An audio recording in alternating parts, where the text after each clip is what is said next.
মার্চে ফিফা উইন্ডোতে মাঠে নামবে ব্রাজিল দল। বিশ্বকাপ বাছাই পর্ব দিয়ে শুরু হবে ব্রাজিলের 2025 সালের যাত্রা।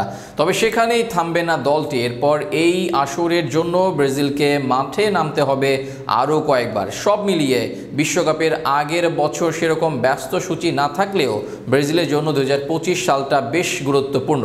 ব্রাজিলের 2025 সালের সূচি নিয়ে বিস্তারিত থাকছে রিপোর্টে। বছরের শেষটা ব্রাজিলের হয়েছিল বিশ্বকাপ বাছাই পর্বের ম্যাচ দিয়ে। উরুগুয়ের বিপক্ষে সেই ম্যাচে কেউ জেতেনি, কেউ হারেনি। নতুন বছর ব্রাজিল দল মাঠে নামবে মার্চে। সেখানে দর্শকদের সবচেয়ে বেশি অপেক্ষা সুপার ক্লাসিকো নিয়ে। তবে নতুন বছর সুপার ক্লাসিকো ছাড়াও ব্রাজিলের আছে অনেক গুরুত্বপূর্ণ ম্যাচ। সুপার ক্লাসিকোর আগে মার্চেই মাঠে নামবে সেলেসাওরা, যেখানে হামেস রদ্রিগেজের কলম্বিয়ার মুখোমুখি হবে ব্রাজিল। কলম্বিয়ার বিপক্ষে সর্বশেষ ম্যাচে জয় পায়নি ব্রাজিল, এমনকি আর্জেন্টিনাও হেরেছে এই প্রতিপক্ষের বিপক্ষে। সেখানে ব্রাজিলকে কঠিন পরীক্ষায় দিতে হতে পারে। এই দুই দল মাঠে নামবে আগামী 20 মার্চ ব্রাজিলের মাঠে। বাংলাদেশ সময় রাত 3টায় মাঠে নামবে দুই দল। এরপর ব্রাজিল মাঠে নামবে সুপার ক্লাসিকোতে।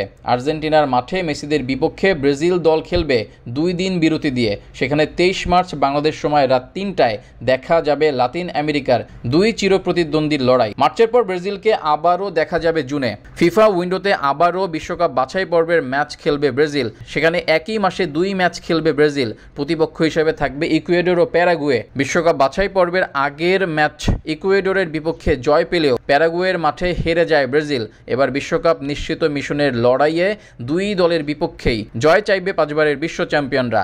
এই আসরের ইকুয়েডরের বিপক্ষে ব্রাজিল মাঠে নামবে 5 জুন রাত 2টায়। 2 দিন বিরতি দিয়ে 8 জানুয়ারি একই সময়ে প্যারাগুয়ের বিপক্ষে নামবে ব্রাজিল।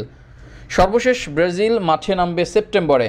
সেখানেও বিশ্বকাপ বাছাই পর্বের ম্যাচ খেলবে তারা। সেপ্টেম্বরে তুলনামূলক দুর্বল প্রতিপক্ষ ব্রাজিলের সামনে 4 সেপ্টেম্বর তারা মুখোমুখি হবে পয়েন্ট তালিকার 9-এ থাকা চিলির বিপক্ষে। আর 2 দিন বিরতি দিয়ে আবারও দলটি মাঠে নামবে 7 সেপ্টেম্বর। এবার তারা মাঠে নামবে পয়েন্ট তালিকার 7-এ থাকা বলিভিয়ার বিপক্ষে। দুটি ম্যাচই হবে বাংলাদেশ সময় রাত 2টায়। এরপর যদি কোনোভাবে প্লে অফ খেলতে হয় ব্রাজিলকে, সেক্ষেত্রে আবারও মাঠে নামতে হতে পারে তাদের। তবে সেটার দিনক্ষণ এখনও হয়নি চূড়ান্ত। সব মিলিয়ে 2025 সালে বিগত বছরের তুলনায় কম ম্যাচ খেলবে ব্রাজিল দল। তবে সব ম্যাচই গুরুত্বপূর্ণ, কেননা এর উপর নির্ভর করবে ব্রাজিলের আগামী বিশ্বকাপ।